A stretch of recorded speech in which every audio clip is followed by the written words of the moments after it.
minggu berikutnya, kehidupan Eren lebih teratur. Pelatihan sudah dalam kondisi pertumbuhan yang stabil, sudah mencapai puncak cakra level 4, dalam 3 hari paling lama, sudah bisa menembus cakra level 5. Hari ini adalah hari Minggu. Eren sedang duduk di ruang tamu menonton TV, Carla sibuk di dapur. Saat makanan di atas meja, Grisa kembali dengan tas kerja, tetapi ekspresinya sedikit kuyu, ada ekspresi khawatir di alisnya. Wow, makanannya enak malam ini. Grisa tidak ingin istri dan anak-anaknya mengkhawatirkannya, jadi dia berpura-pura bersemangat dan menutupi kekhawatirannya. Sudah sehari setelah pembicaraan gagal dengan Boromir malam itu, berbagai situasi mulai muncul di perusahaan. Yang pertama adalah banyaknya karyawan yang keluar. Kemudian gangguan di berbagai departemen. Kemudian, beberapa perusahaan investasi yang semula berniat menggalang dana mengetahui bahwa PT Gotek dipersulit, 3 di antaranya langsung melepaskan investasi ini, satu lagi, meski tidak menyerah, menurunkan harga pembiayaan hingga setengahnya. Permintaan kebutuhan saham juga sudah mencapai 40%. Karena itu, hanya dalam beberapa hari, seluruh perusahaan menjadi panik. Jika terus seperti ini, jangankan perkembangan dan pertumbuhannya, bahkan ada kemungkinan bangkrut. Apalagi hari ini, rekannya Axel juga pergi, membawa pergi 2 karyawan yang merupakan programmer inti di perusahaan. Setelah Axel pergi, dia menerima telepon dari Boromir, mengatakan bahwa selama dia menyetujui persyaratan sebelumnya, kesulitan yang dihadapi oleh perusahaannya akan segera hilang. Tapi dia masih tidak setuju, bahkan jika perusahaan itu runtuh, dia tidak akan melepaskan orang-orang yang ingin menyakiti putranya. Pihak lain menutup telepon dengan mencibir, Grisa tahu bahwa perusahaan akan terpukul lebih keras di masa depan. Saat makan, telepon Grisa tiba-tiba berdering. Setelah menjawab telepon, wajahnya menjadi sangat jelek, ada kemarahan yang tidak bisa disembunyikan di matanya. Pak, apakah sesuatu terjadi pada perusahaan? Carla bertanya dengan prihatin. Ada masalah dengan perusahaan. Aku harus kembali ke perusahaan. Kalian makan dulu. Grisa menjatuhkan kalimat dengan ekspresi serius dan pergi segera. Baru saja dia menerima telepon, aplikasi perusahaan diretas. Satu-satunya programmer sudah melakukan yang terbaik untuk memperbaiki, tetapi sayangnya, keterampilan meretas pihak lain sangat kuat, mungkin sulit untuk mengusir lawan untuk sementara waktu. Apa yang terjadi? Eren berpikir dalam hati. Setelah makan malam, Eren berinisiatif untuk membersihkan piring, tetapi disuruh kembali ke kamarnya oleh Carla untuk mengecek. Sambil berpikir, Eren menelepon Geisa. Pihak lain juga bersemangat dan berteriak kaget, "Kak Eren, kamu telepon aku ada apa? Kirimkan aku nomor ayahmu," ucap Eren langsung. "Hei, Kak Eren, kamu telepon aku tidak ada urusan lain." Geisa sedikit tidak puas. "Aku ada urusan dengan ayahmu," kata Eren. "Oke, aku akan segera mengirimkannya padamu," kata Geisa dengan enggan. Tak lama kemudian, Eren menerima nomor dari Geisa, dia langsung menghubunginya, menjelaskan beberapa patah kata secara singkat. Kurang dari 1 jam, telepon Gougen masuk, "Tuan Brown, masalah ini sudah diselidiki dengan jelas, PT Gotek memang dalam masalah besar, jika tidak ada solusi, kemungkinan akan bangkrut. Menurut informasi yang aku selidiki, ini kerjaan orang-orang keluarga Seno." Kemudian, Gougen memberitahunya situasi keluarga Seno. Meskipun Gougen adalah orang terkaya di Izuna, dia tidak sekuat keluarga Seno dalam hal latar belakang. Keluarga Seno adalah keluarga kuno dengan koneksi yang mendalam dalam segala aspek, bahkan Gougen Amida, orang terkaya di Izuna, tidak akan berani menyinggung keluarga Seno dengan sembarangan. Lagi pula, uang bukanlah segalanya. "Tuan Brown, apakah kamu butuh bantuan?" Pada akhirnya, Gougen bertanya dengan hati-hati, ini adalah kesempatan bagus untuk berteman dengan Tuan Brown. Selama Eren berbicara, dia tidak akan ragu untuk menyinggung keluarga Seno. Eren tahu bahwa keluarga Seno menyerang perusahaan ayahnya sebagian besar karena insiden Broto, yang membuatnya sedikit marah. Bahkan jika keluarga Seno terus mengincarnya, dia tidak akan marah, tetapi pihak lain memilih untuk menargetkan perusahaan ayahnya. Jadi, oke, aku akan menyerahkan masalah ini padamu, aku berhutang budi padamu. Di ujung telepon yang lain, Gougen sangat gembira, Tuan Brown, kamu tenang saja, dalam 3 hari paling lama, tidak, paling lama 1 hari, perusahaan kamu sudah bisa selamat. Oke, kalau begitu aku merepotkan Bos Amida. Setelah menutup telepon, Eren memfokuskan energinya pada latihannya. Ini menyangkut hidupnya, dia tidak berani gegabah. Hantu gadis muda yang dia taklukkan memang sungguh punya tubuh hantu suci. Setelah berlatih selama kurang dari 10 hari, sudah mencapai cakra level 1, yang membuat tubuh bayangannya memadat sedikit. Keesokan harinya di siang hari, kantin sekolah. Eren duduk dengan tenang sambil makan, Geisa yang duduk di seberangnya terus mengobrol. Pada saat ini, cahaya jadi gelap di depannya. Seorang anak laki-laki tinggi muncul di meja. Broto, kamu kok di sini? Ketika melihat anak laki-laki ini, Geisa tidak bisa menahan keterkejutan. Harus diketahui kejahatan Broto tidak ringan. Dia minimal dijatuhi hukuman setidaknya 3 atau 5 tahun penjara. Bagaimana mungkin dia dibebaskan hanya dalam beberapa hari? Eren, apa kau kecewa melihatku? Broto mengabaikan Geisa, tetapi menatap Eren dengan getir, tetapi ada ekspresi puas di wajahnya. Eren sama sekali tidak terkejut dengan ini. Tidak sulit untuk mengeluarkan Broto dengan koneksi keluarga Seno, tetapi mereka sama sekali tidak boleh membiarkan dia bertindak gegabah setelah mengeluarkan Broto. Dia harus bertindak seperti siswa SMA biasa. Eren awalnya berencana untuk membersihkan keluarga Seno ketika dia punya waktu, karena pihak lain sangat tidak sabar. Mari dimulai sekarang. Jadi, dia perlahan mengangkat kepalanya, menatap Broto, berkata dengan penuh arti, tidak akan terlalu lama. Melihat penampilan Eren yang kalem dan tenang, Broto sangat kesal. Ada ekspresi garang di wajahnya. Kita lihat saja, habisi keluargamu, atau aku jadi budakmu di masa depan. Broto, jangan terlalu sombong. Apakah kamu sudah melupakan keberadaanku? Geisa menamparkan meja, memelototi Broto. Ha. Tiba-tiba, Broto menunjukkan senyum aneh. Geisa, jika kamu benar-benar berpikir ayahmu adalah orang terkaya di Izuna, kamu bisa mengabaikan keluarga Seno. Lebih baik kamu berlutut di tanah sekarang, memohon untuk menjadi wanitaku. Mungkin ayahmu masih memiliki kesempatan untuk bertahan hidup, jika tidak, haha. Tertawa keras, Broto meninggalkan kafetaria. Wajah Geisa menjadi sedikit murung, akhirnya memaki, gila. Sebaliknya, Eren sedikit mengangkat alisnya. Dia adalah pria yang sudah hidup selama ratusan tahun dan memiliki indera penciuman yang sangat tajam. Broto berani muncul di depannya, bahkan berani mengancam Geisa. Ini menunjukkan bahwa kemungkinan akan ada bahaya di pihak Gougen, yang pasti lebih besar.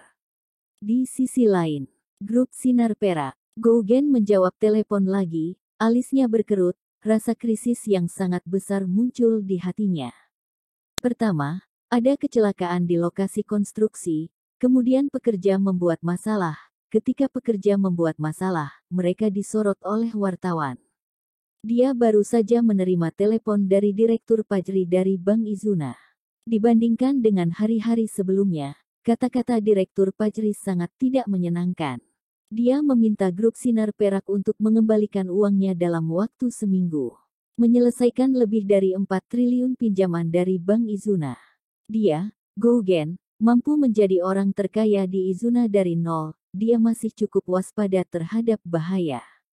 Menurut pendapatnya, hal-hal ini jelas bukan kebetulan, tetapi seseorang ingin melakukan sesuatu padanya.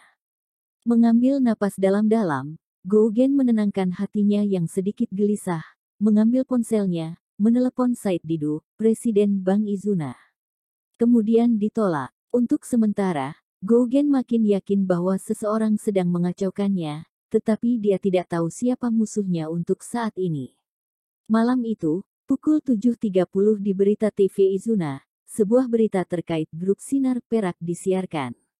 Melihat berita ini, Gougen tidak bisa menahan untuk sedikit menyipitkan matanya. Perasaannya suram, segalanya lebih serius dari yang dia bayangkan.